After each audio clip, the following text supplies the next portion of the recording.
السلام عليكم ورحمة الله وبركاته. أعوذ بالله من الشيطان الرجيم. بسم الله الرحمن الرحيم. ربنا آتنا في الدنيا حسنة وفي الآخرة حسنة وقنا عذاب النار. ربنا اغفر لي ولوالدي وللمؤمنين يوم يقوم الحساب برحمتك يا أرحم الراحمين. وصل اللهم على محمد وعلى آله وأصحابه وأتباعه وسلم. والحمد لله رب العالمين. آمين. Shall I read? Okay. We're reading from the reasonings on page 20 at the end of the page.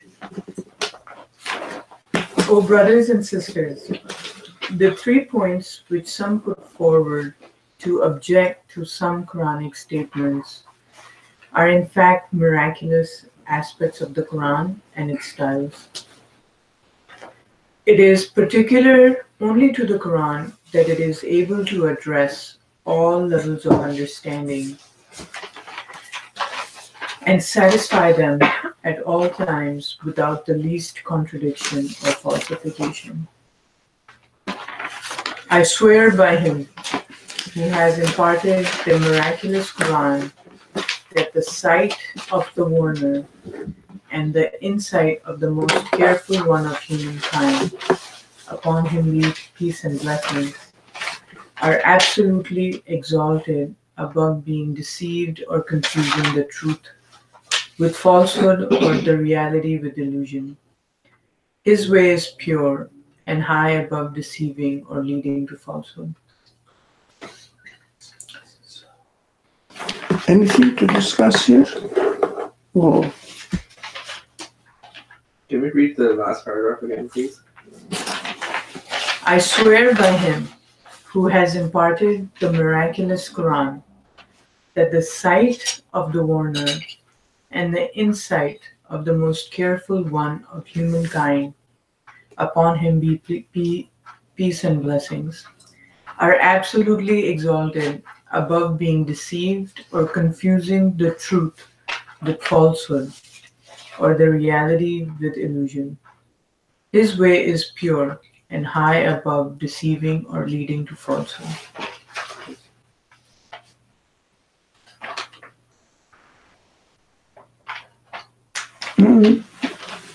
these are just claims, no conclusion. So if you think that we can discuss about something, we can. Otherwise, pass. I guess the only question that I have here is like, what do we understand from the part where it says, again, it's saying, I swear by him, with a capital H, who has imparted the miraculous Quran, that the sight of the warner. So what is the sight of the warner? Is that basically, yeah, I mean, I don't think I understand what the sight of the warner here implies. The understanding of a one that kind of tried to solve the riddle of the universe and whatever understanding. So does that imply... Who's warner? I mean, I'm sure you know who's warner. Oh, it's referring to the messenger. Yeah. In particular, Muhammad. Then, yeah, his side. Right. But I guess I'm not sure if the text here distinguishes between the Quran being Muhammad's understanding of the universe or it being a message delivered to Muhammad itself. For me, sight of the warner kind of implies that it was dependent, again, on one's understanding of the universe or the truth in the universe. Under the teachings or guideline of the Quran. Because Muhammad didn't have his own idea. But then that isn't the Quran. You know, like, if, let's say, if a teacher teaches me a textbook, and what I understand from it becomes my sight or my understanding. I can't say that my sight is the textbook. You know, it's just my understanding of the textbook. No, but it doesn't say that. No, it isn't. That's why I'm just. No, So I it doesn't requested- say that. It is your side is the textbook, but your side is taken from the textbook From the or textbook. learned from the textbook. Okay. Yeah, that's. It must be, and then the sentence are absolutely the side of the warner and the inside of the most careful one of humankind are absolutely exalted about being deceived and confusing the truth with falsehood. But we have studied all this. Why do you think it is beyond deceiving or beyond confusing the truth with falsehood? So do we still call it his way then? Because the sentence, the paragraph ends with his way is pure and.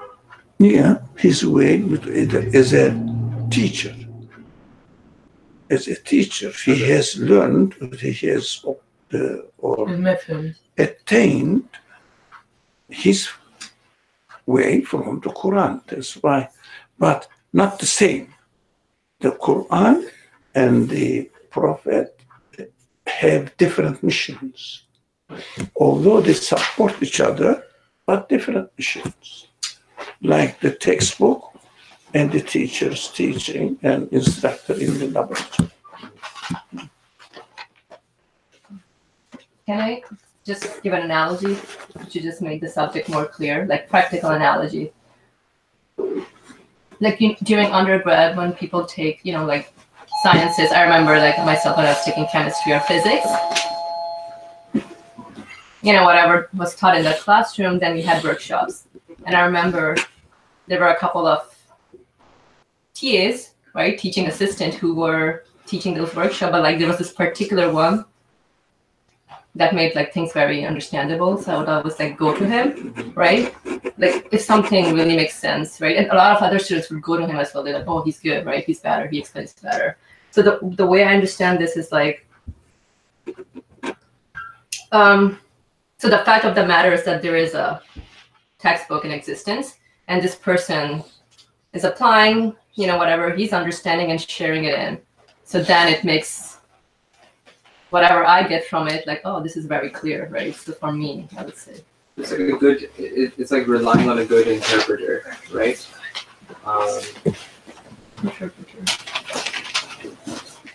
Well, yeah, but at the same time, because you're applying, there's an application of the subject, right? So you learn the theory, not application side of it. Like you're in the lab, like with tools and all the stuff around you, right? So yes, interpreter, and at the same time, walking me through the process as well. Like, that makes sense. Okay.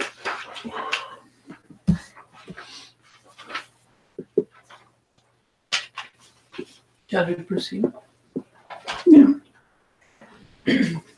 The fifth way. This is the way of extraordinary states and experiences of God's messenger. Upon him be peace and blessings, and his miracles.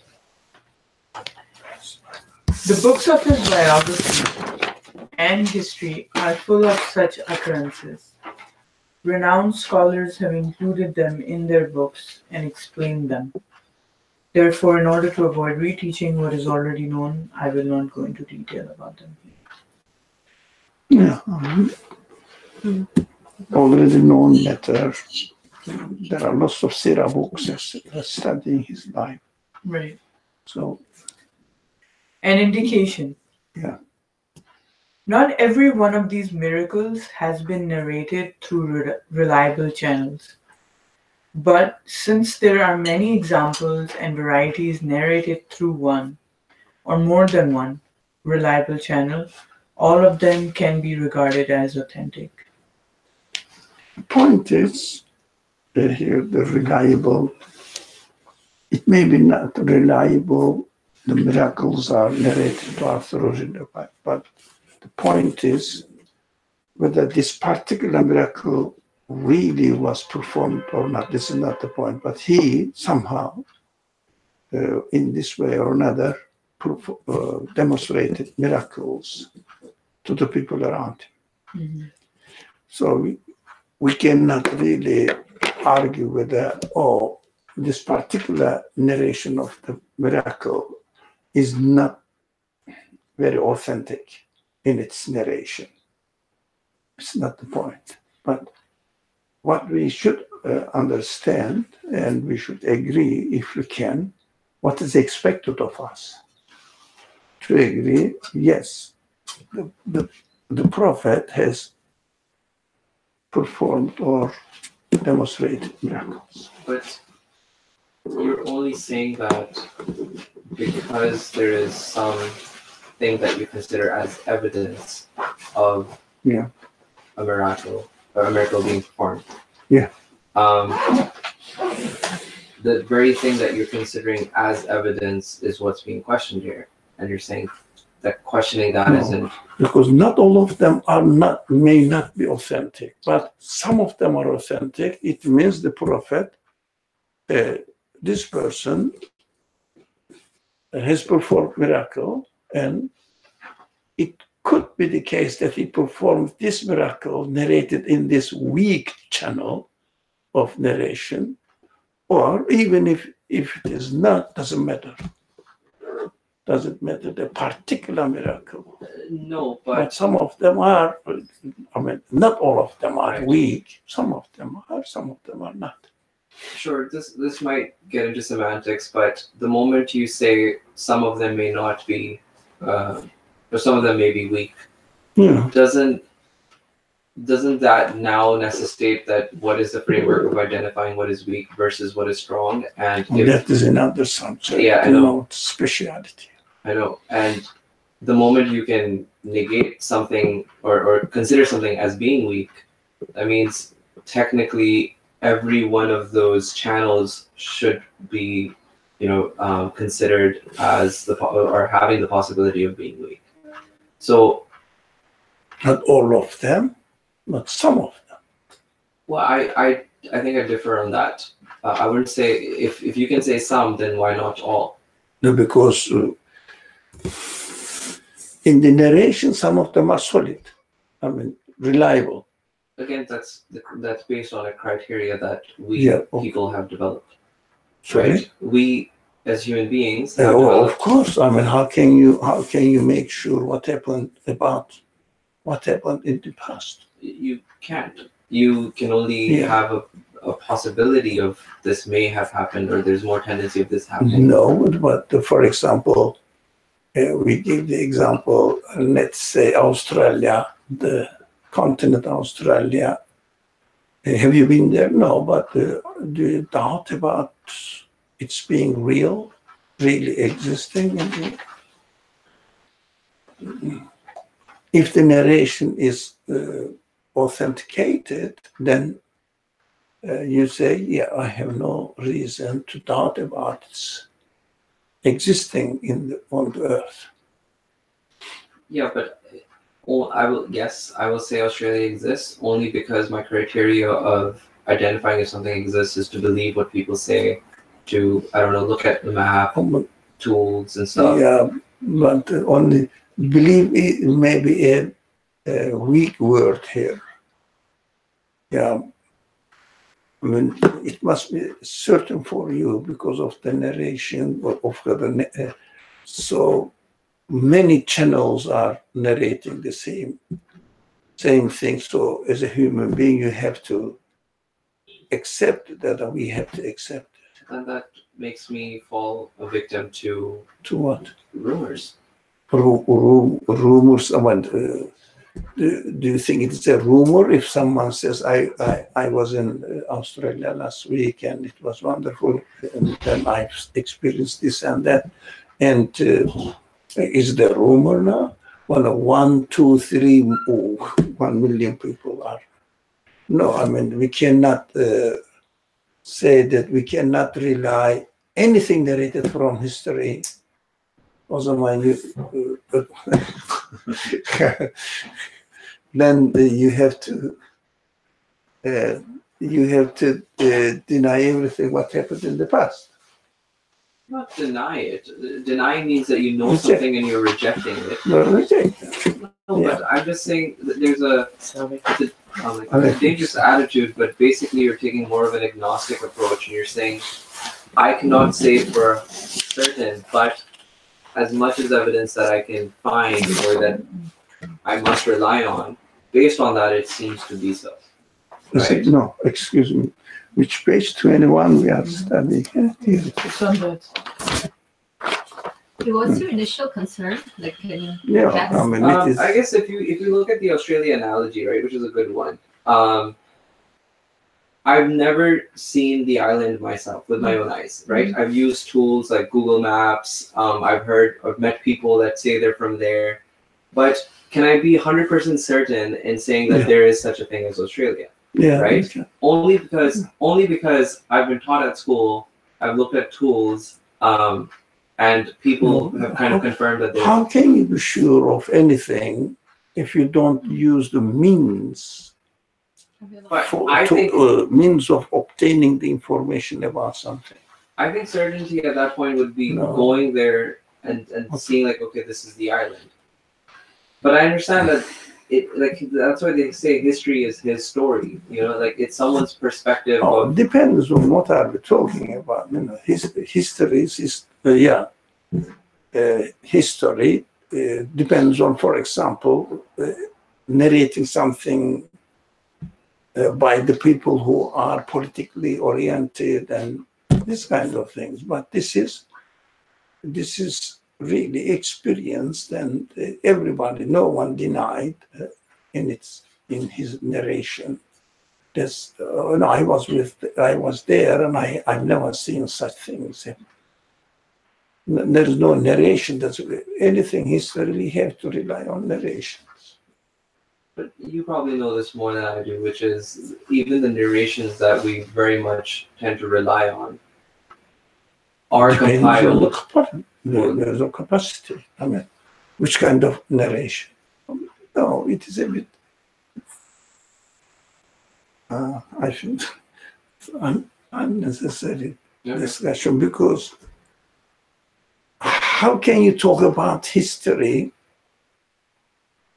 I can tell you, even if I think in the same line as you are doing. If you tell me that you were somewhere yesterday, I say no. You are just imagining. How can you prove that not? For you, it cannot be a reality. Like for you, it has to be something that has a possibility of being true. Because, but it is anything in the past must be based on narrations. But some of them are weak, some of them are strong. That's it. I mean, and also it is not the only way of understanding that this person,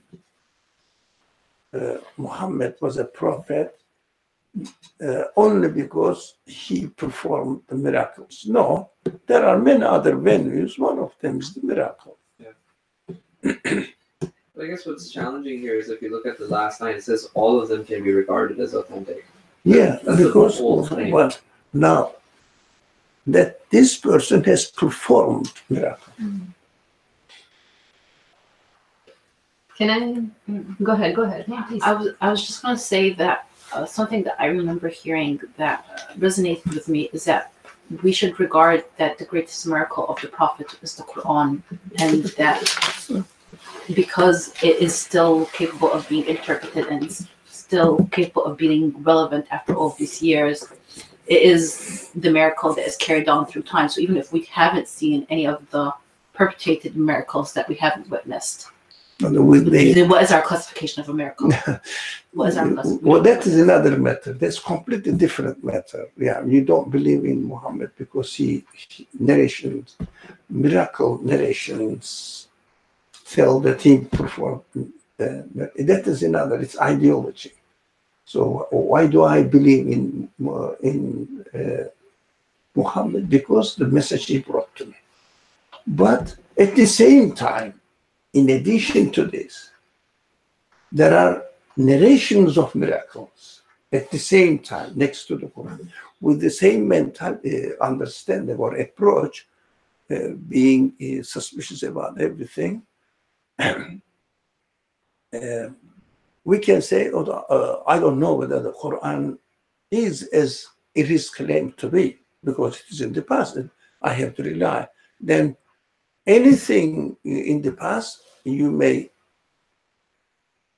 use the same reasoning and reject it.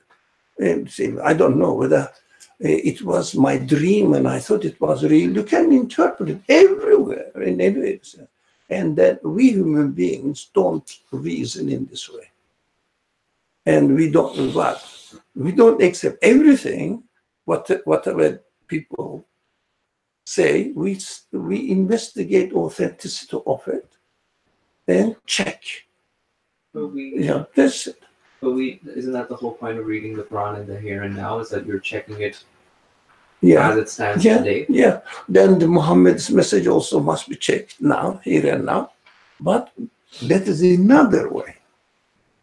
Another way. The miracles of the Prophet is another way of understanding that this person was supported by the Creator as the one who is trusted to carry the message. That is not the only one. That is not the reason that we accept this person as a prophet, because there are some narrations about his miracles. No, there are many other things, including the Quran, the message. So you can check his teachings also. Check here and now. Can I just say a little something? So when I know the initial issue was about a weak narration versus a strong, I think it's very subjective to every individual, because that was the initial query, right? Let's take an event that happened, I don't know, maybe like, the blizzard of 2006, right? The people who were not born around that time, now they're gonna read up, right? And everybody's gonna present that case from their perspective. So as a child, if I'm reading that historical event, I'm not concerned about, did that really happen? Because it already happened. Like, people are presenting me different texts that it happened. So I'm just reading based on, whatever I want to get out of it, right? Like, how did it happen? Or like, what was the cause of existence of, such events? So just we don't follow, or somebody do not follow the teachings of the Prophet just because he performed miracles. We have to understand. Mm-hmm. But there are many miracle narrations supported by many different people, and his contemporaries, although opposed him, but they didn't reject the narrations of the miracles. What they said, it is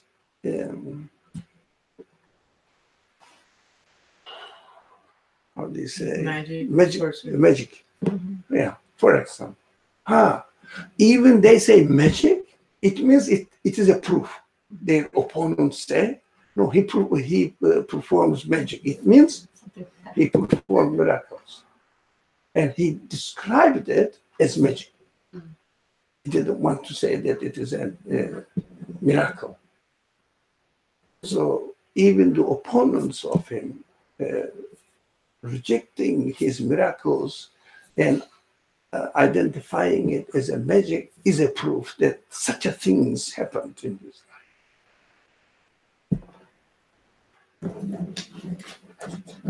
Okay. One kind of such. So where are we? We're on the second paragraph of the. Oh, actually, an indication. Yeah. Not every one of these miracles has been narrated through reliable channels, but since there are many examples and varieties narrated through one or more than one reliable channel, all of them can be regarded as authentic. Such things happened. Right. Oh, One kind of such extraordinary experiences is seen in the events observed before and during the birth of the messenger. Upon him be peace and blessings, and before his declaration of prophethood. It is as if that era had been blessed and favored with extraordinariness due to the noble prophet, upon him be peace and blessings. And his advent was felt beforehand, and news of it was given through some extraordinary events. this is also narrations. We said if we are talking about the personality of the prophet, we have to go back to the history. But if we are talking about the content of the teachings of the Quran, we don't have to, we shouldn't. Go back to the history. I think we talked about it on many occasions. Another kind is the correct information the messenger gave about certain past events, and his numerous predictions concerning the near and distant future. It is as if his liberated spirit had escaped the restrictions of time and space, flying beyond the limits of the past and the future, seeing all time and space, giving us information about what had already happened and what will happen. Because it is not within his capacity, because he was taught. That the messenger means he was taught. That he was an intelligent man, very, very far-sighted man. No, knowledgeable man. No, he was taught. That is why this kind of narrations is possible, because he was taught by the one who created the universe, so he is beyond time and space. Another kind is the extraordinary wonders he worked in times of need, like a small amount of food being enough to satisfy many people, a miraculous increase in water, much like the above-mentioned increase in food, healing the sick and wounded with his breath, making some faces peerlessly beautiful and bright with a touch of his hand, and so on. There are hundreds of examples of this kind. You get narrations. Yeah. Okay, narrations. Well, we have nothing to discuss the idea. Another kind is the flowing of water from his blessed fingers, the abundant flowing of water, the basic component of life, from the fingers of his blessed hand, which was a source of generosity, brings to mind the effulgent flow from his tongue of the water of guidance, which brings life to spirits. It's an analogy. No? It's just an analogy. Interesting, actually. But for example, they say we were somewhere. How many people? Maybe hundreds. And we didn't have water. We didn't have water. And somebody has a little bit amount of water and put on his head and run. Now, I mean, there must be a narration if it was false. Among 100 people saying that, no, it wasn't there, it wasn't that, it didn't happen. Yeah, I was there, it didn't happen. They're cheating, and he will leave the religion because he will not believe in it. Why they kept believing in him as the messenger? Why did they? What did they? Because of the message that he had brought. Not only because of the message. It may surprise you that the first followers of the prophet, mostly miracles, that they witnessed. This different man. Not because they studied the Quran, Not all of them. Some of them, yes, but not all of them. But also fundamental approach, fundamental idea that he was introducing to people made sense to them. Not because it didn't make sense, but because he performed miracles, that's why they accepted it. No, the message is still with us. This miracle business, some people get allergic to it. There's a good reason that people are allergic to miracle narrations. There's a good reason, because rather than learning what the message is that he taught us or the people, they exalt the man himself. What am I going to do with it? Let's say I am absolutely sure I was with this person now, not the prophet, person, Muhammad, and he performed miracles. Okay, I admire. Okay, I become amazed what he is performing. It doesn't mean that I will believe in what the message he brought to me. It takes time.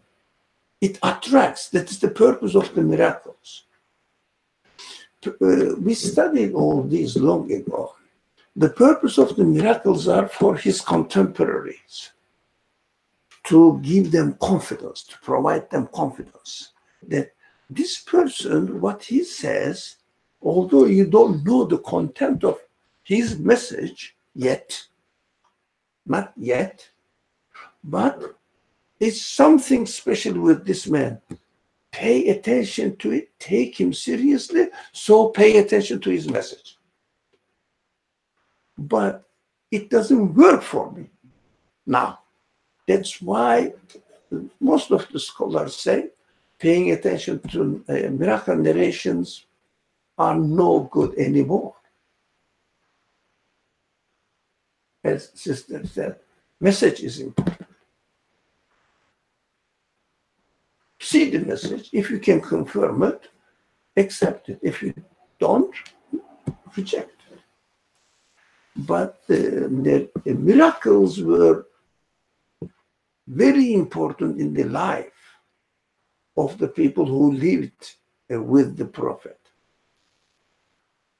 in the same contemporaries of the prophet. Why? How can you believe somebody says, I have received a message from the Creator? How can I certify it, investigate it? It is understandable that they need something special so that they will be convinced and that this person is special. Let me take him. This is important. Not believe in him straight away. No, take him seriously. See the difference? Take him seriously. So what he says, let me think about it. It makes sense or not? Take him seriously.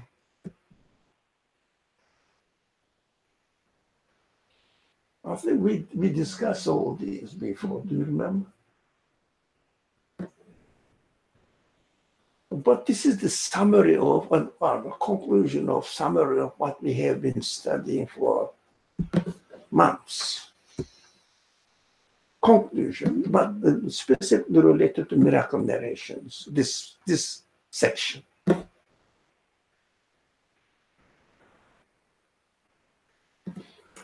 So you said that, I'm just trying to just summarize what you said. So the miracles were of main concern to the contemporaries because they may take that man seriously.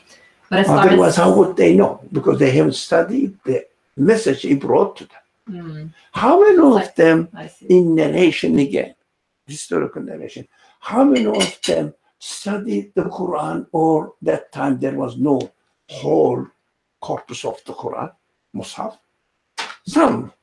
Some sentences here and there. And studied, and then, no, that is true. Let me go and speak to this man personally. How many of them? Have you ever heard any narration? You're saying that back then they didn't have statements of the Quran? Sorry, the sentences. Oh, they didn't have it? No, they had the whole corpus of the Quran. They didn't have it, because, or the whole body. They didn't have that. Well, how can they? The Quran was compiled in 23 years. Oh, I see it. Yeah. Now, So there's a- and also it wasn't in the form of a book. The people memorized it. Now, some of them wrote on something, and here and there pieces. So, and also there was no common trend to study the text that time. After the Prophet educated the people around him, they started sitting and studying. They learned that they should study. They should think about the text. Before, they didn't know. There was no institution, education institution. It's just you learn from the street. There was no school. Who went to school? So we have to understand where it is important, where it is not important. For example, for us, I can give you a very simple, understandable example. You are absolutely sure that you are next to the Prophet and you have seen him performing miracles, okay? You are there, and the water, it's just a handful of water, run like a stream, right? Never ends. Okay. Will you believe in the hereafter? Will you believe in God? Will you believe in angels? It doesn't make you believe. That's why talking about the miracles seriously, as the author himself said, most of them are known and taught. That's why we don't have to go into details. And also, it's not the point.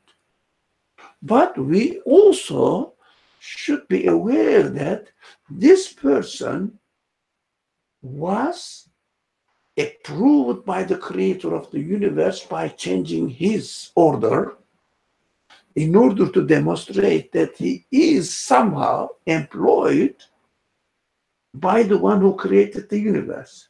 So he can operate on me. No one can change the order in the universe. Yeah? Can you make one handful of water into, I don't know, gallons and gallons of water, maybe tons of water? I wish. No, can you? No. Yeah, simple. Yeah, okay. So taking the miracles seriously is a kind of zealous, because this man was great. He performed such and such miracles. Yeah, okay. So what? Yeah, so what? Is there any utility to the miracles in terms of extracting any principles or conceptual, universal, underlying things that may be of use to me? Underlying things? I'm wondering if there's, in terms of the miracles and their utility to me now, I'm wondering if there's any universal or conceptual principles that can be extracted from knowing about them at all. No, you don't have to know the details. You don't have to know any specific narration, miracle narration. You don't have to believe in any specific miracle narration. But we are receiving the tons of narration about miracles. Then, this man performed miracles. It means it is performing miracles means what? Approved by the Creator, approved by the Creator, confirmed by the Creator, confirmed by the Creator. Do you understand the difference?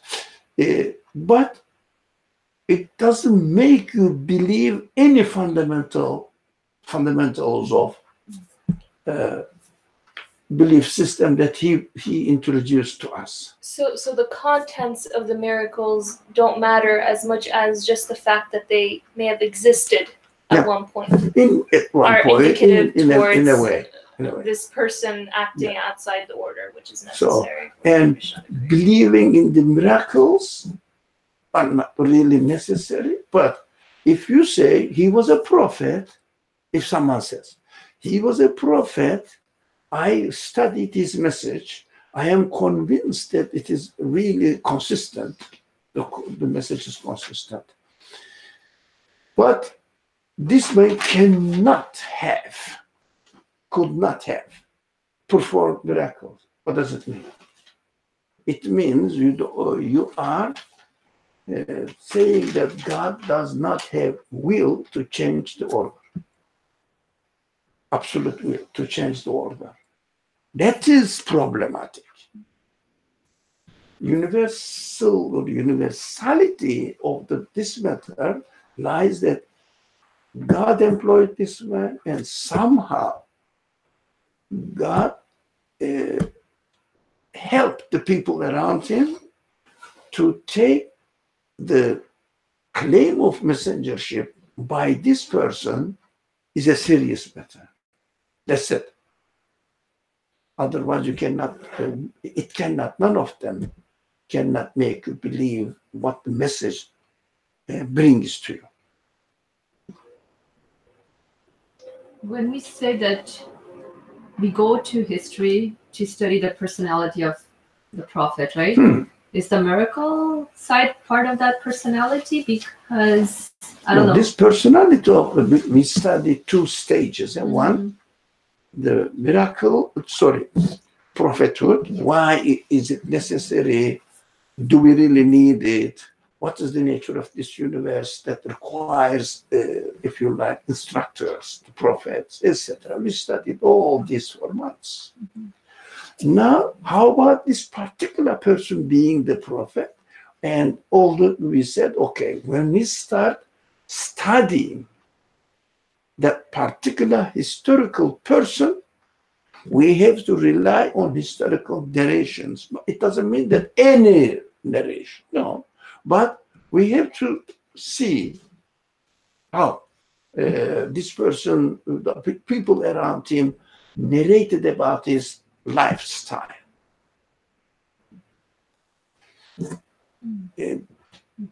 But it is not, you don't believe in Muhammad as the prophet of the messenger of God, just because there are some narrations that he performed miracles. No, not necessarily. But at the same time, there are so many different channels that narrates different kinds of miracles, and most of the miracles did not take place individually, only one person in front of one person. A group of people. Some of them maybe not many. Some of them are whole army, for example. So I think not always. Also, there's another case that his whole life was all full of extraordinary events. It was miracles. No, sometimes when it is needed. It's gonna connect to Aishinor's question. Like right now we're reading this, right? What's that? Flowing of water from his blessed fingers. I know it can be taken as a figurative speech, but like if I'm reading a narration and they say, "Oh, that was a miracle performed," what do I make out of this? Like, no, like that's it. I mean, you hear it, and this person performed miracles as well in this way or another. Do I associate that with his personality? Yeah, because that's why I'm because the studying the miracles are narrations. performed through his personality in order to teach people or demonstrate people that this person is under the guide of the creator of the universe.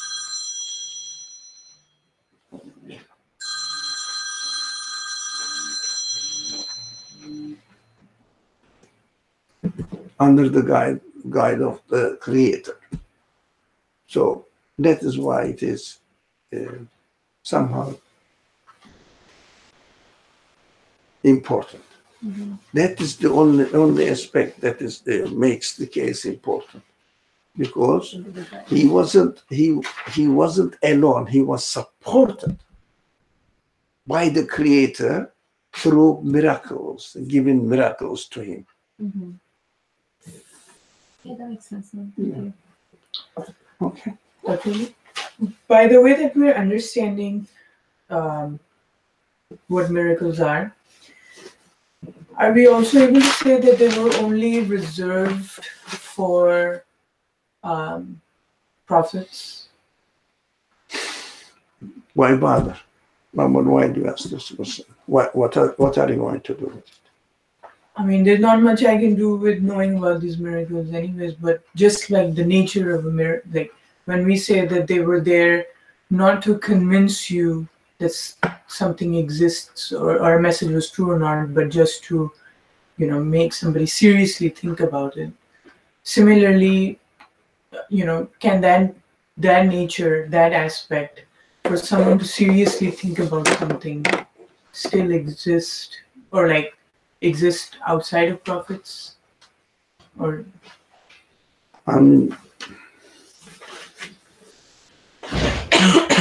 what are you going to do with it, whether it exists perhaps I will think about it even more seriously. Why? Because I don't want to get into the very language side of it, miracles or this, they say, karama. If you look at the universe, everything is miracles. Do you see what I mean? Yeah. And also, every human being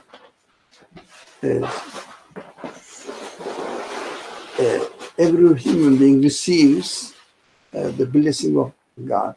Everything is a blessing. Yeah.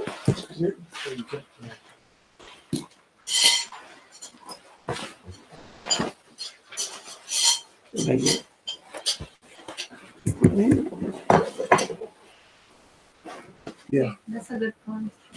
Yeah.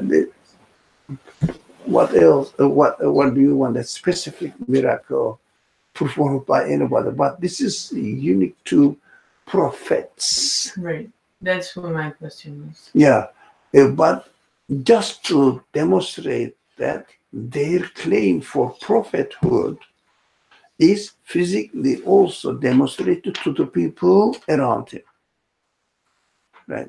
The others are, we just hear it, but what are we going to do with it? Because the Quran is complete in our hand, and the point is to benefit from the message, and the message is important. So concentrate on the message, and at the same time know that this person, to claim to be the messenger of God, had some sort of physical confirmation from the Creator for his contemporaries that he is under the surveillance of the Creator of the universe because he is employed by him. That is the universal message, maybe we can. Yeah. It's interesting, like what you were saying, that in a way everything is a miracle. Then, like, I mean, like if Now, the way as far as the creation is concerned, but a person who is claiming to be employed by the Creator of the universe, he needs something different. Yeah, but I see what's as far as ask, if there is anyone else who does it, or you don't need it. When you drink a glass of water, it's a miracle happening to you. But we studied that there is another aspect of miracles. So it's kind of encouragement for people to do similar things. Oh, no. That is in the Quran, the Quranic narration about the other prophets. And in the Quranic narration about Prophet Muhammad, there is no miracle narration. Some people say, splitting the moon is a Quranic narration, but not like other prophets. There are many aspects of it. You have to interpret it. But one aspect is, it is a message from God to say that there is such an law or principle within the order. Find out. But it is only maybe 5%. The rest is the message is there. So we have to understand what those miracles narrated about the prophets really are teaching me. Not only encouraging people to find out, even they don't find out, so what? Is it something to do with the purpose of my existence in the universe? That I have to find out, for example, that the Prophet Solomon flew in the air. Okay. And I have to find out that it is possible. So I have to work and discover it, make research and discover it. So what is the purpose as far as the purpose of existence of human beings are concerned? What am I going to do with it? Flying, yeah, flying. At the end you die. Does it give any virtue to your existence? No. Just one aspect. And a small aspect is not the important aspect. Anyway. Okay. Now we're on page 22. Mm-hmm. Another kind is trees. Where are we now? Page 22 on the page. Yeah. What is the beginning of the paragraph? Another kind is... I see the beginning. Almost the first paragraph. Yes. Okay. The beginning of different kinds of miracle narrations. He's just summarizing them. Right. Another kind is trees, rocks, and animals speaking to him. It is as if the reviving quality of the guidance he brought had an effect on all things, animate or inanimate, and made them speak. Another is this. Yeah, I mean, this regarding the quality of the thing he brought had an effect on all things. It means you can understand it both sense, not only one sense. To understand it in two senses. One, this kind of miracles happen, narrated to have happened.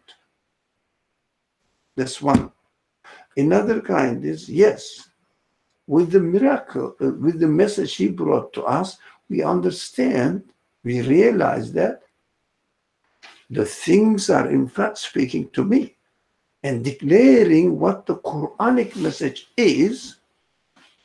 They are in their existence speaking to me.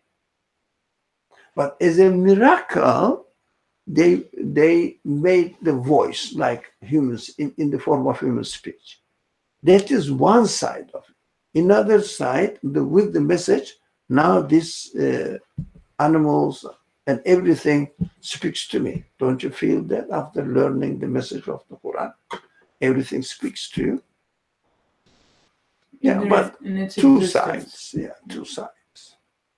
So you understand that the one, the owner of the universe, the one who creates an animal or the plant, who through his own existence, the way they are created, speaks to you, the same one can make them speak to you through human language, or that the language you understand. Exceptional cases. Just for the prophet to say, to convince the people around him that he is somehow true. What he claims to be the messenger of God, and what he claims to have received the message from God. It is, we studied all these actually. This is just a summary of the conclusion. It is almost impossible for anyone to believe in somebody who says, I have received message from God, special message. Not understanding, not something came to my mind. No. This is the language. This is the text I have received. It is very hard. Don't you think it is hard? It's very hard.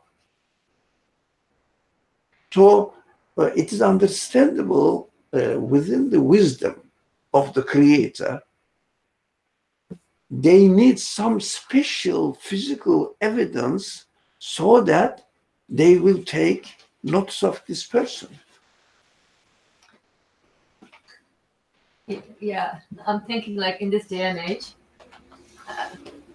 if somebody was to perform something, like I don't think so I will take it seriously either. Like even I'm looking at like young adolescents, they'll be like, yeah, right, little trick. I mean, they won't even take the person like seriously, like the way. And what are you going to do with it? Yeah, in other like things, what benefit are you going to get from it? Yeah, no benefit. We just wonder, oh, it is interesting. That's it. That's it. It's interesting, and that's it. And it makes sense now, like that the miracles were necessary for the contemporaries at that time because of the time conditions. But like now, the time conditions, everything is digital. You know, even people are like, okay, good, thank you. You're showing this. All right, good, goodbye. I have something else to. My typical example is Noah was taught by God how to make the ark. So I don't need Noah's example to make the ark, because we are making so much sophisticated, very sophisticated ship and submarines. I don't need Noah's encouragement or this example. Also, if you, as far as I am concerned now. Also, if you go like, you know, like those, like a place where they're showcasing things, or the museum or anything, right? Like I'm thinking like a digital booth or something. You know, kids get excited with the things. They don't get excited like who made it. Oh, like you made, no. It's just like, what is the thing? You know, you get excited about the whatever thing is. So nobody thinks about. But this person, this messenger didn't say that I can make tricks, I can make things. No. Without his trying to do something, it happened in front of many people. And they all narrated, and no one rejected it. So in the later generation, we have to understand at the same time that in the later generation, venerating the person but neglecting the message may turn out to be what happened to Christian community. No, venerating Jesus and not really. I mean, exalting how great he was, etc., and there is no message, really. I mean, be a good person. I don't have to hear from another person that I have to be kind to the people. I know from my own creation that if I am kind to the people, I am happy. In my own being. But the Quran's way of teaching is another aspect that we have to study. We have to be careful about it, and it's not our subject now. Why Quran says something obvious, to do it or not to do it. Everybody knows it. It should be done or shouldn't be done. That is a different subject. But in the Christian community, the main figure is Jesus, and message comes much later or underneath. So the Muslims were sensitive not to give or attach importance to the personality of the Prophet. They were sensitive not to, because it may happen the same thing as it happened to Christian world, to Muslims as well. So pay attention to the message and study the message and try to make sense of it. Okay.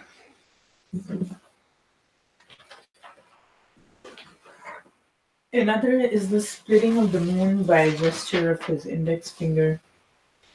It is as if by splitting into two halves, the moon, which is in effect the heart of the sky, desired to have a connection with the messenger's blessed heart, and split its own heart in ardent response to the gesture of his blessed finger.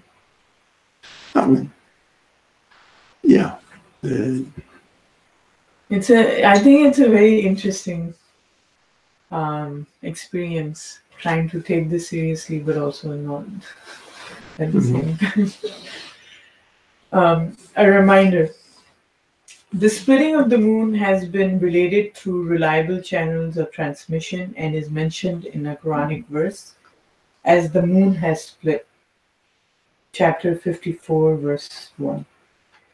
Those who did not believe in the Quran were not able to deny this Quranic declaration, and except for a few insignificant, unaccepted comments, it has not been interpreted in any way that suggests denials of this miracle were made. The people exaggerated and made one part when came down on the earth, the other one.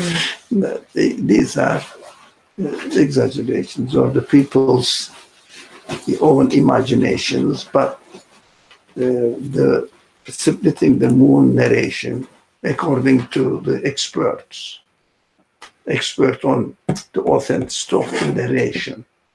I'm not the expert. How can you? You have to know all conditions of that time.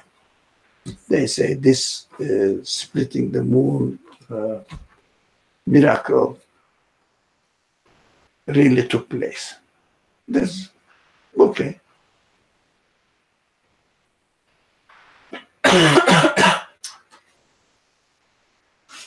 Any other comments? Okay. A false supposition and a reminder. The splitting of the moon took place instantly at the time of sleep on a cloudy night, and at a time when the sky could not be observed as easily as today. It was shown to those who challenged the Prophet's prophethood in Makkah as a miracle, and therefore was not meant for other people. That's what we have been talking. We understand? Yeah. Right. Also, as is known, the moon does not rise at the same time throughout the world. Yeah. So although there might be some who witnessed it in the neighboring parts of the world, it was primarily seen by those in whose presence this miracle was worked. Moreover, the Quran mentions it, and this has not been challenged. Okay. A conclusion. Oh, brothers and sisters who are studying this book of mine, please study the 5 ways discussed above in connection with the prophethood of the noble prophet. Upon him be peace and blessings. With an awakened mind and a broad view and balanced insight. Consider them as if they were a circular wall from which one could observe that illustrious person's prophethood. Or view them as if they were soldiers encircling the sovereign and dismiss any doubt that may arise in your mind. And there are many ways of understanding the prophethood of the Muhammad. So this is not the only one. So to think all of them together, you will understand that there was an interesting and very serious matter that this person performed as his mission. In conclusion, in answer to the question asked by some Japanese people, what is the clear proof for the existence of the one to whom you call us? I say, here is Prophet Muhammad, upon him be peace and blessings, as a clear proof. Of course, again, not the message-wise, but historical side. Yeah. Okay. An indication, guidance, and a reminder. Yeah. The science of wisdom sent a questioner and interrogator to the government of creation and came across the advanced troops of humankind heading for the future and asked them. Now, the subject completely changed. Now, miracles finished. Yeah, okay? So, we can concentrate on this. O children of humanity. Yeah, everyone. Where are you coming from? By whose command are you coming? What is your business here? What is your destination? Who's asking this? Wisdom. Yeah. Like your own. Yeah, yourself. Your own wisdom. Yeah. Everybody has the same common question. Yeah. As the leader, guide, and spokesman of humankind, Prophet Muhammad, upon him be peace and blessings, gave the following answers to these questions. Now we came to his message. Right? Mm-hmm. But we understand that his message is centered around these questions and centered around the answers to these questions. Mm-hmm. Dear questioner, we are all the communities of existence and have been sent from the royal office of the eternal sovereign by his command as obedient officials. The one who has made us wear this richly embroidered dress of existence and equipped us with these capacities as the capital of happiness is the eternal ruler, who is necessarily existent being and has all attributes of perfection. Now, I think this sentence maybe study it, or what do you understand from this sentence? We are all the communities of That we are all created. Existence. Yeah, here we are. Not only me, but everything. Not only human beings, but everything. But primarily, as I am a human being, concerns my reason of existence in this world. Why do I exist? What am I going to do here? What's my business? What is my destination? These are essential questions, and the Prophet Muhammad gives the answer. Mm-hmm. Now, other prophets, okay. But not the prophetic tradition. Any other prophetic tradition. Who answers these questions? Who tries to answer these questions? Where are you coming from? What do they say? Those people who don't prescribe to the message of the prophets, what do they say? Where are you coming from? They have nothing to point towards except for the thing itself. The universe. Sorry? The universe. The universe. Sorry? The universe. But what is the question is to everyone. Mm-hmm. The government of creation. Mm-hmm. And came across that, but of course, the troops of Muhammad means humankind. Mm-hmm. Now, the government of creation, we came from the universe. It begs the question: where did the universe come from? Mm-hmm. The same question goes to the universe as well. Mm-hmm. And where are you coming from? Sorry, and by whose command are you coming? Who's sending you here? Mm-hmm. And manipulating on your existence? Who is taking control of it? Who? What do they say? Those people who don't listen to the prophet or don't pay attention to the prophetic teaching, what do they say? They'll they'll attribute it to themselves. More things. Yeah, what do they say? Well, that's how we are. Yeah. That's it. Yeah. Chance occurrences. Sorry? Chance occurrences. Yeah. It happened to me. I don't know. But chance occurrences happen within the universe. Right? Can they give any reasonable explanation that universe came into existence as a result of chance occurrence or occurrences? No. The universe, they only concentrate on what is happening within the universe. And they attribute everything happening within the universe to chance. Then you are chance. You are the result of chance. It's interesting how the addressee is kind of wisdom here. Yeah.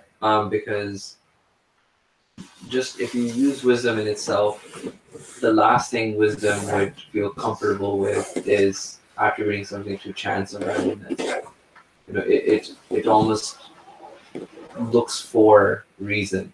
It tries to dig out the will behind something, as opposed to just saying it just happened by chance.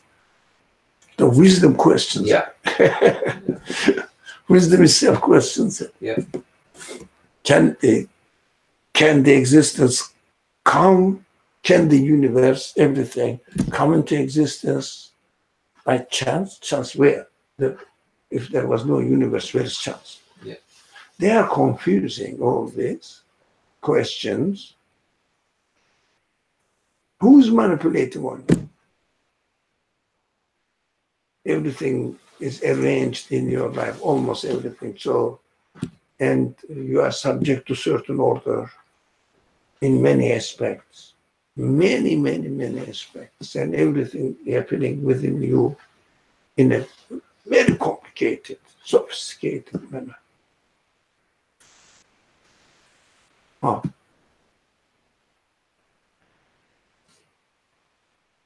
So we have to understand the prophetic mission primarily is concerned to give answers to these questions. And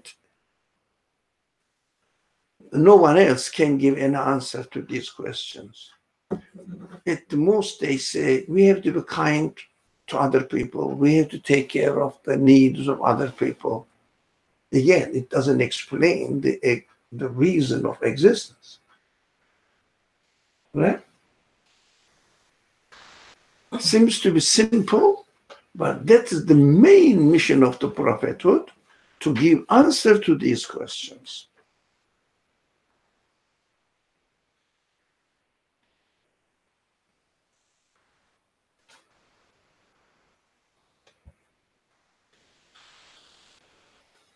Spokesmen of mankind. The prophets, spokesmen of mankind. Right? Because they present the answer.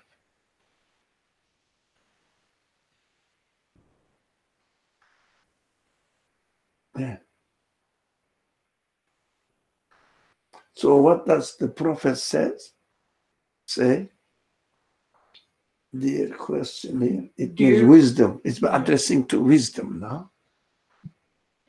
We're all the communities of existence. Yeah. And have been sent from the royal office of the eternal sovereign by his command as obedient officials. Yeah. We are obedient officials, but some people say, I am rebelling God. Can they? Can they rebel the command of the Creator? Only as much as the Creator allows. No, they cannot rebel. They claim they cannot go out of the order. Will of the Creator is there, but they may choose to reject the verbal requirements, special requirements, but as far as the existence is concerned, they cannot. They have to obey the order of the universe. It means the will of the Creator, re-established. And that's it. We have to obey. No way out. It's interesting. The one who has made us wear this richly embroidered dress of existence and equipped us with these capacities as the capital of happiness is the eternal ruler who is the necessarily existent being. Now, how do we understand this? Richly embroidered dress of existence. Yeah, we see in the universe. It is really richly embroidered. Everything is so detailed. Yeah, in detail. Everything is in detail. Everything is taken notes of in detail. And equipped us with these capacities as the capital of happiness. Now, what some people say, because of this contradiction, in their view, what I expect and what is happening to me. Contradiction. Yeah, what I expect, but if I don't follow the prophetic mission. Now, what I expect to be absolutely happy, right? But what I am experiencing in the universe, Fleeting happiness. fleeting, not stable, sustainable, and at the end, yeah, complete decay, going towards the decay. But so interesting. If we limit our understanding of existence to the universe, to the existing universe, if we really try to explain everything within the universe, we cannot get out of the contradiction. Impossible. That's what the prophetic message says. Fundamentally.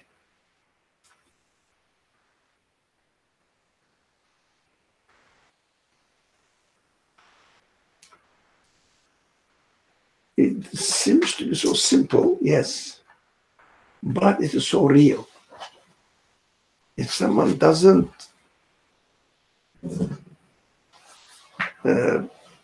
try to understand or confirm the prophetic message, foundations of it, then he finds himself in a trouble. No way out.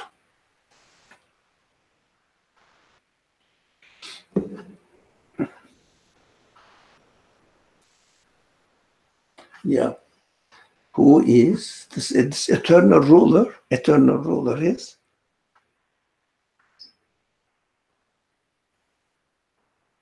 Source of existence. yeah. Mm-hmm. Who is this eternal? Who is the necessarily existent being? There must be such a thing. Now, that's a very important. We keep saying that this expression is very important. There must be such a being.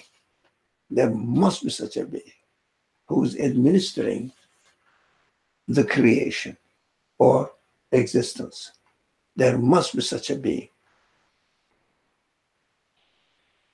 And I mean, the only way to solve the contradiction is the necessary existence of it. Yeah, that is the backbone of the teachings of the Prophet. Mm-hmm. And it has all attributes of perfection. Yeah, must be. Mm-hmm. Must be again. Must be. If the administrator, creator, administrator, or ruler of this order or of this universe did not have attributes of perfection,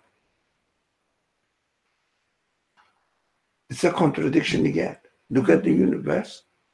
Impossible. So we have to, by witnessing, under the witnessing of the universe, we have to come to the conclusion that whoever is really ordering this universe, ruling this universe, giving existence to it, must have an attributes of perfection or the perfect attributes. Whatever it is. Mm-hmm. But all his attributes, all his qualities must be perfect. Nothing missing. Otherwise, we cannot explain the universe and we find ourselves in trouble.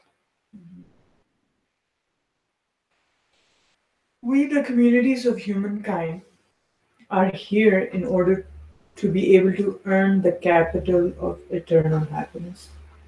Now we have to try. The Prophet says, look, you are the candidate for happiness, eternal happiness. Mm-hmm. The prophetic message says, yes, when I look at myself, yeah, I'm looking forward to eternal happiness. Everybody is, I think. So our duty here, not to fly, not to, I don't know, have fast transportation or, I don't know, internet. My main duty is, how can I gain this capital of eternal happiness? What is this? I guess, what does the author refer to as the capital of eternal happiness? But because the provider? No, not the provider.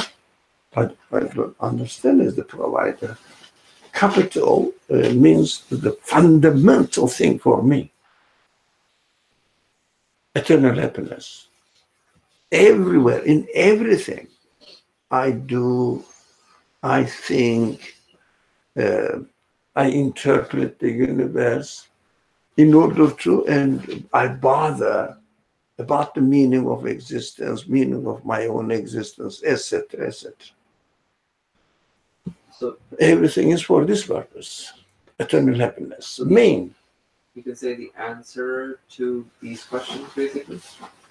The Prophet answers? No, the answerer, like the one who's going to answer all of these questions that I exist with.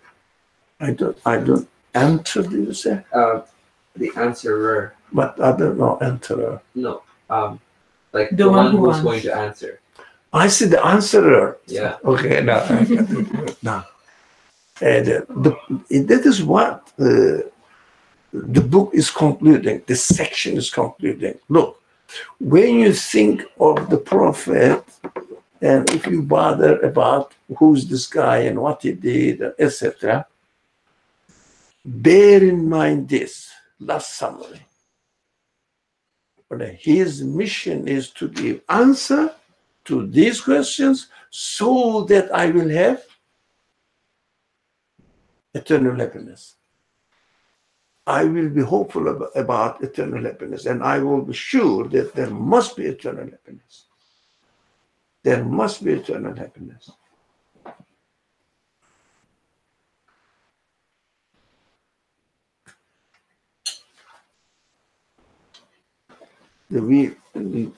Most of the time we refer to this.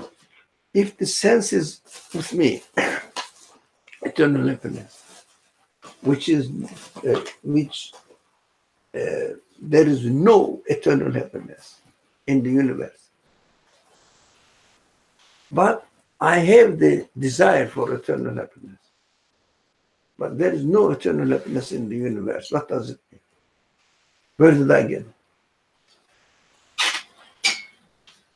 Where did I learn from? Where did I get this capacity? I don't think your answer of where changes, but rather your perception of the one who's giving you that sense changes. For example, you'll still conclude with the one who gave existence to the universe gave me the existence. Must have given me the existence to desire, I don't know, eternal happiness. But if you don't conclude that there is eternal happiness, then your perception of the one who gave you the sense of wanting eternal happiness changes. You start thinking of that as a tyrant, as opposed to someone who's. But if someone says it is a contradiction, it would be his own contradiction, saying that whoever made this universe gave me eternal happiness, sense of eternal happiness, desire for eternal happiness, but there is no eternal happiness. It is a tyrant. Yeah. But it has many contradictions in it. Do you accept that somebody has given it to you? Yeah, but in this argument, yes. But what is the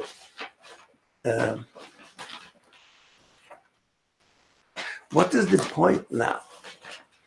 Being in the universe, if there is no creator, so if I don't pay attention to the prophetic mission, what happens? I attribute everything to the universe itself. And as a result of accident, which doesn't explain, again, which doesn't explain everything, because the ultimate question is what? Where the universe came from. Ultimate question is where the universe came from. Right? Ultimate question. So if I say everything is happening within the universe, it means in such a way that but where the universe came from, its existence, is the source of existence. Where did it come from? So that what is happening within the universe must come from the same source. Right. Now, that's what we have to understand. Must come from the same source. And this is the main message of the prophet. Introducing the existence of a necessarily existent one in order to explain all fundamental human questions.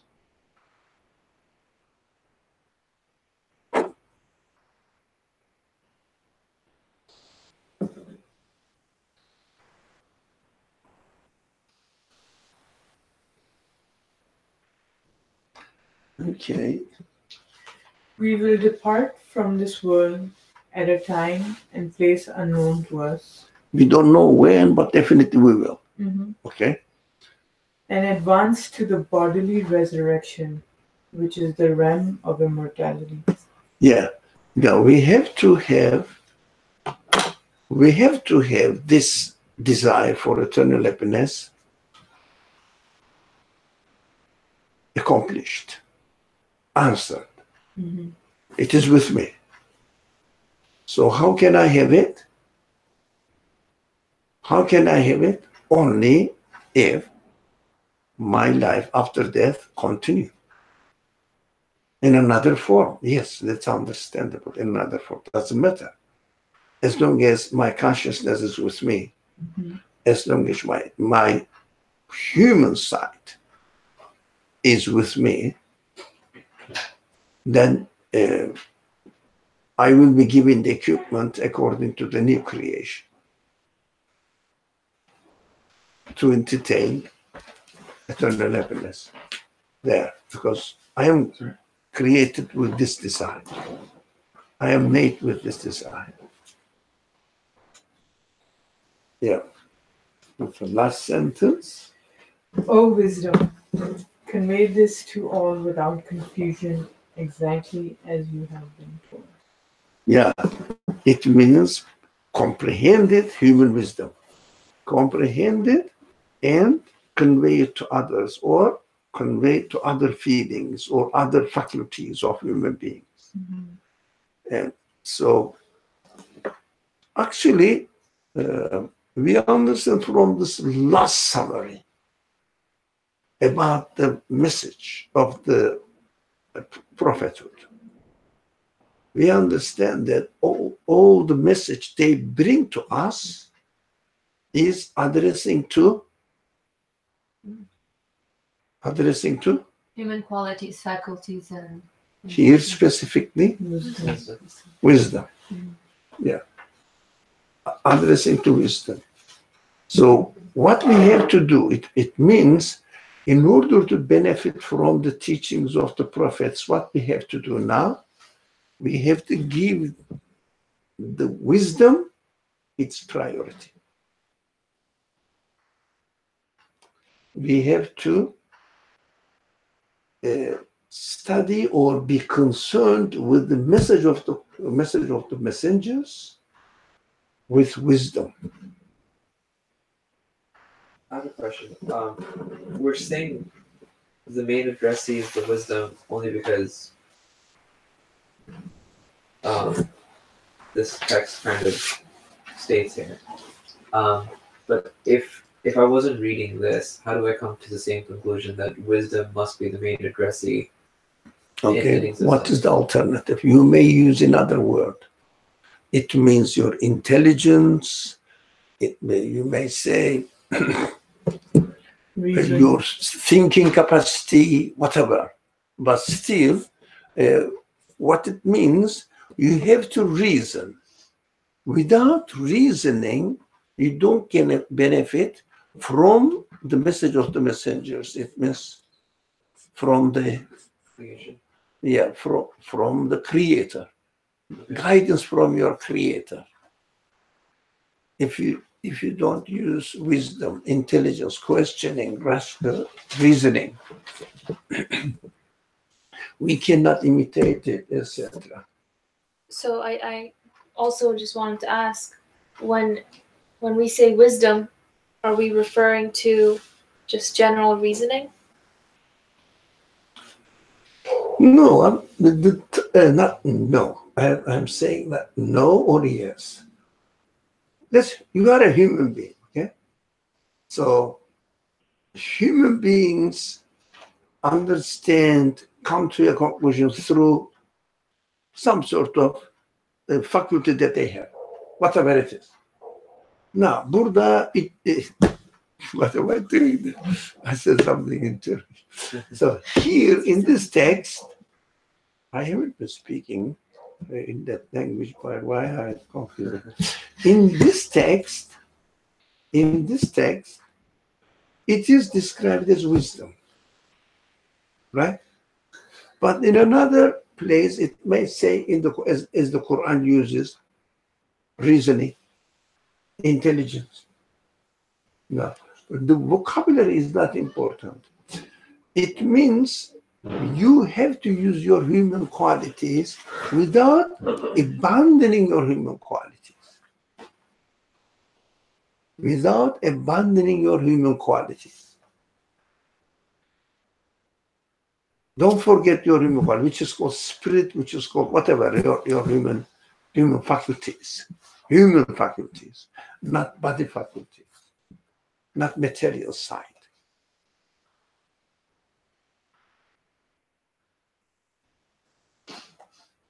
The language is not, the word is not important. You may use reason, you may use reflection, but these are all human qualities, nothing to do with body.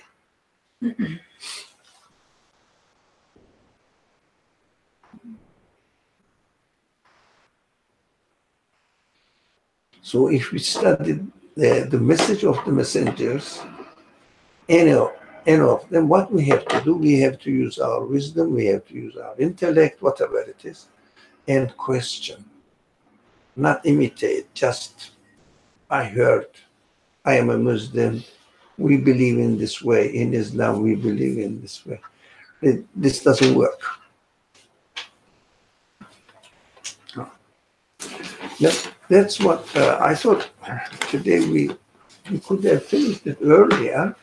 So I got it ready. Another text here. Mashallah, so prepared. Sorry? Mashallah, so prepared. Because I thought it shouldn't take longer. Nothing really that we can reason about in general. But the last piece, maybe. The others are just narrations.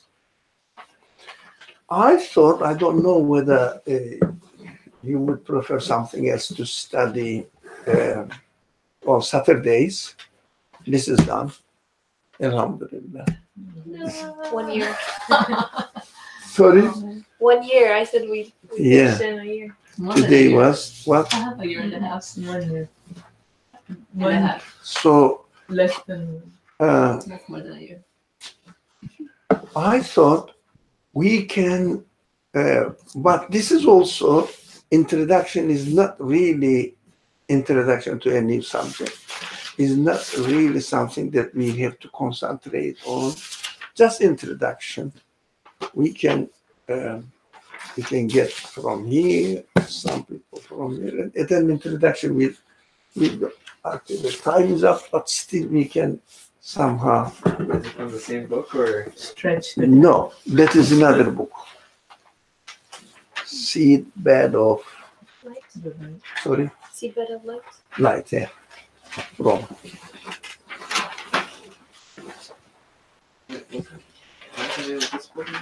No, the seedbed of life in English. No, I think the one that we were reading. the reason. Oh, this is the reason, right? This is reasoning. This is in original language, al-Mathnawi in Nuriya. So we can just get into the subject and then inshallah stop, and we will continue next week, inshallah. I think next week we are going to be in NYU. Can I just ask something? Would it be possible to have it here, like Saturday discussion in this location? I don't know. Okay, as far as I am concerned, everything is the same for me. But some people cannot come when it is here. Mm-hmm. But inshallah, we can go when it is in NYU. Now, it is more convenient for us, for some of us. But some people find it difficult to come here. For them, it's too far. Should we take a vote here? Not here, because those people who would like to have it in NYU won't be here. That's why she wants to take a vote now. Here, everybody will say, yes, here. Raise your hands. Brother Lee, what's the general topic for this? What we need to read? Sorry. Are you okay? Yeah, I'm okay. I have to leave. I have to catch a bus. Okay? Yeah. Okay, See you. inshallah. Assalamu alaikum. Alaikum salam. Have a safe trip, inshallah. Thank you. Okay, thank you. And as we read it, this is the introduction. As we read it, you will understand what it's talking about, but introduction may not give the full picture of it. Okay. So it's a surprise. Sorry? Surprise. We will see, we will see. Maybe today we read the introduction because we can get into the subject next week. A point from the light of knowledge of God, exalted or exalted is His Majesty. Now, knowledge of God, light of knowledge of God. Mhm. When I enter a garden, I choose its most beautiful flower or fruit. If it is difficult for me to pick it, I take pleasure in looking at it. If I come across a rotten one, I pretend not to notice it. According to the rule, take what pleases and leave what does not. For you, yeah. This is my style, and I request my readers to behave in the same way. Now, he says, here is the garden. Mhm. What I do, here is the subject I'm going to deal. What I do, according to me, I try to choose the most beautiful of it. And if there is something doesn't make sense to me or doesn't really concern me, then I leave it. It is not my concern. It's not my interest. Mhm. So he says, take what pleases and leave what doesn't. This is my style. Does he say why this is his style? We said that's what I do, but normally, you also would like to have the same thing. But what some people do, but for example, in a book or in a speech, or there are, let's say, 50 points which make sense, and 2 points you feel irrelevant. People keep talking about it. And he says, no, but that's just ignore it. But what benefits me, I take it. Okay. Mm-hmm. People say that what I write cannot be understood clearly. I agree. I write whatever occurs to my heart in the way it occurs. I feel as if I sometimes speak from the top of a minaret and sometimes from the bottom of a well. So you understand what it means. It's an analogy. Sometimes use a very high level of reasoning, sometimes very low, simple. And he's not apologizing for. Yeah, that's how I am. Yeah. As you read this treatise, consider the following. The one that speaks is my wretched heart. So my heart speaks. Okay, that's how I feel. Mm-hmm. Okay. The one I address is my rebellious selfhood. It means egoistic side, wants not to submit himself, not to accept any superior position over him. So I address that side. I mean, it is hinting that you have to also have this kind of attitude. So when you learn something, not in order to teach what you learned to others, but first satisfy yourself. Mm-hmm. First satisfy yourself. The one who truly listens is one in search of the truth. So if I am in search of the truth, I listen. Sincerity. Yeah. So we know that if somebody is not in search of the truth, Mm-hmm. then you don't really listen. But since the people here, I think, are in search of the truth, so they listen. Right. But it is an advice. Yeah. You don't speak to those people who are not in search of the truth.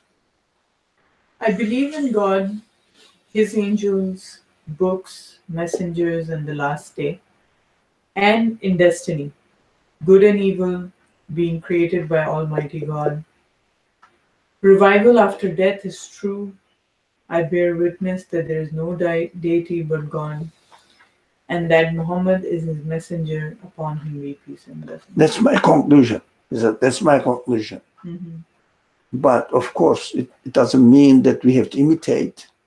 No, that's my conclusion. But he will tell us how did he come to this conclusion, how did he reach to this conclusion, whether his rebellious selfhood was satisfied with the answer or not, we will see.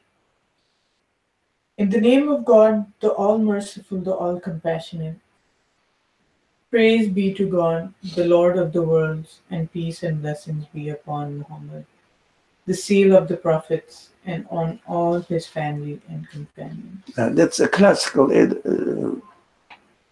introduction to a book. Our aim and goal is God. There is no deity but He, the all-living, self-subsistent. Among countless proofs of Him, we give only 4 here. The first proof is Prophet Muhammad, upon him be peace and blessings. We explained this proof in the treatise Gleams from Knowledge of the Prophet, and also in the second treatise of this book, Droplets from the Ocean of Knowledge of the Prophet. The second proof is the universe, the macrocosmos or macro-human, the observed great book of creation. Yeah. No, one is, the first one is The Prophet. The Prophet. The second one is Creation and us. The book of creation. Yeah? Yes. And the third proof is the Quran, the book in which there is no doubt and which is the sacred word. Mm-hmm. That's another third. Mm-hmm. The Quran. Yeah. The fourth proof is the human conscience or consciousness, the juncture of the unseen and the material, visible worlds. That is important. Human conscience or human consciousness, which is, that is important to notice, which is, human consciousness is the juncture of the unseen and the material visible world. Mm-hmm. Do you understand that we human beings carry together these two unseen and material, visible? Unseen means ghaib, means spirit. You cannot really examine it Mm-hmm. in terms of physical being, as a physical being. But if you deny it, you can deny, but you cannot deny your human faculties. Right? I mean, no one can, although they say, we don't have spirit, what are you then? We have only body and life. But look at his life. His life is full of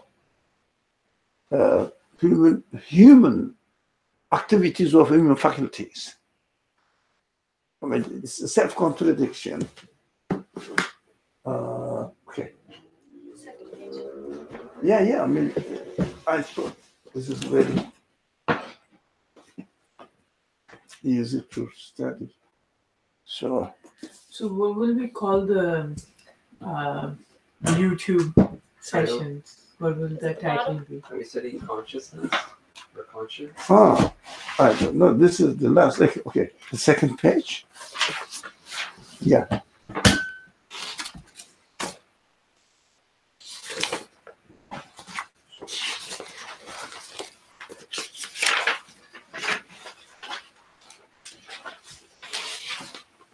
Okay. Again, let's share it this way. Page 2.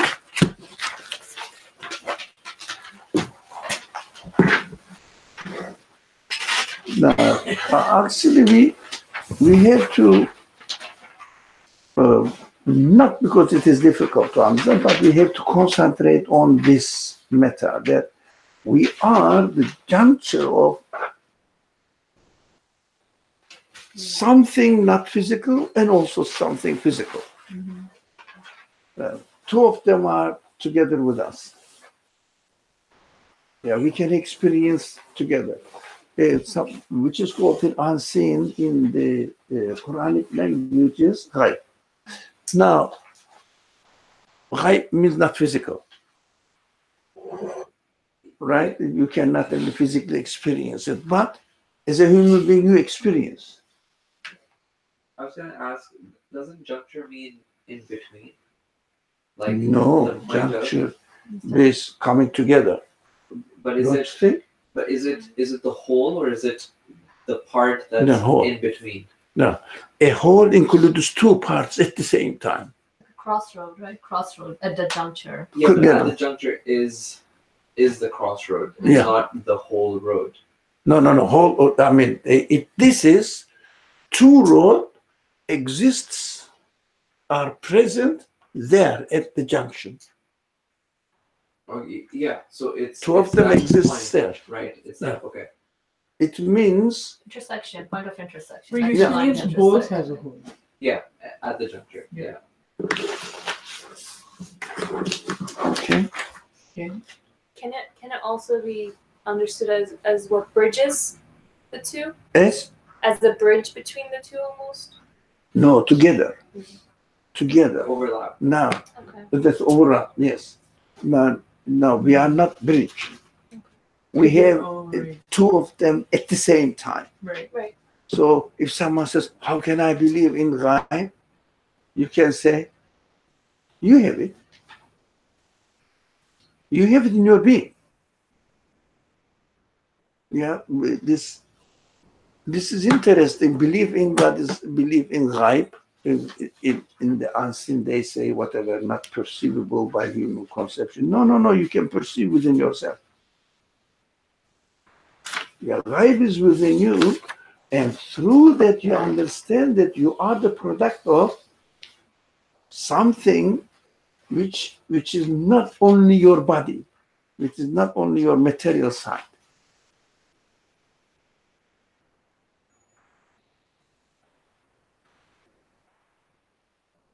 That is simple, but we have to take notice of it. If someone says, "I don't believe in ghaib," he doesn't know what he is really referring to. Okay. A human being's consciousness or conscience influences the intellect from which the ray of belief in divine unity issues. No. That is interesting. Consciousness influences the intellect from which the rays of belief. The belief comes from where?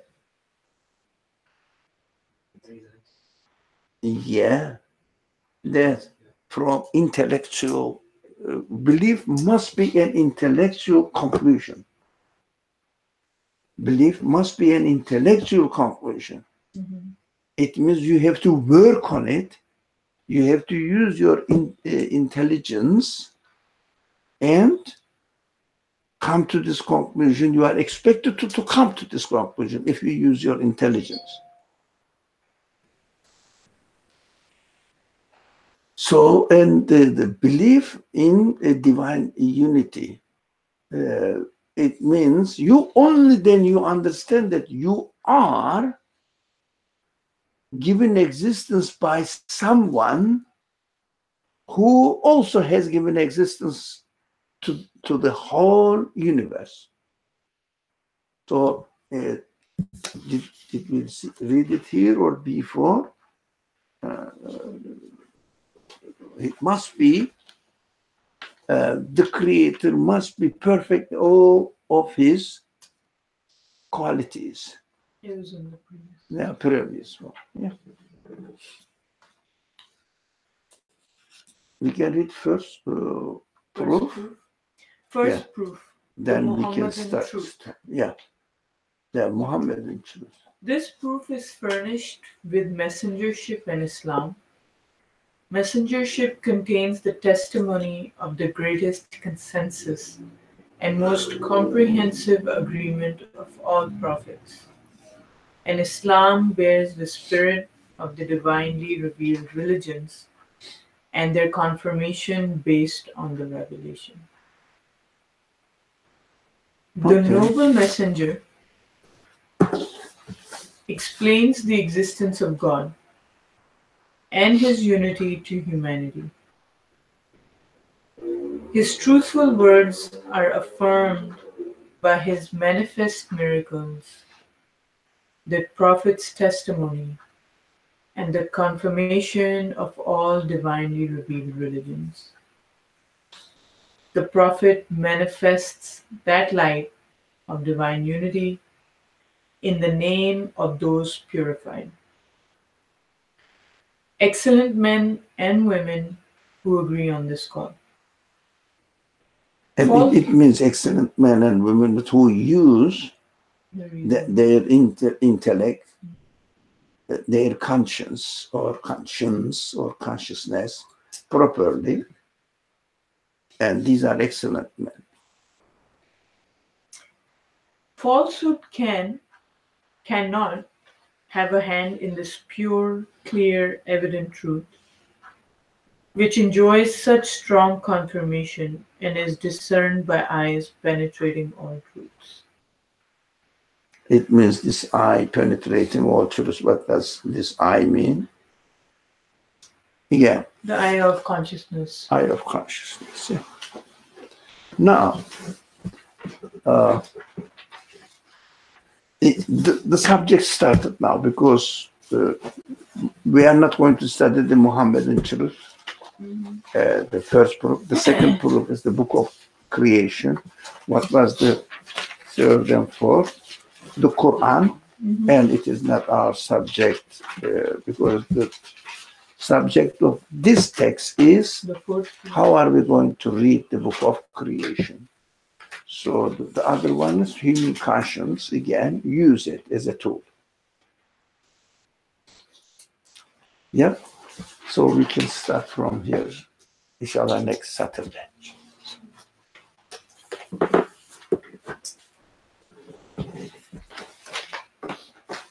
I was coming up with a title if it was the fourth point. Yeah. The book of creation.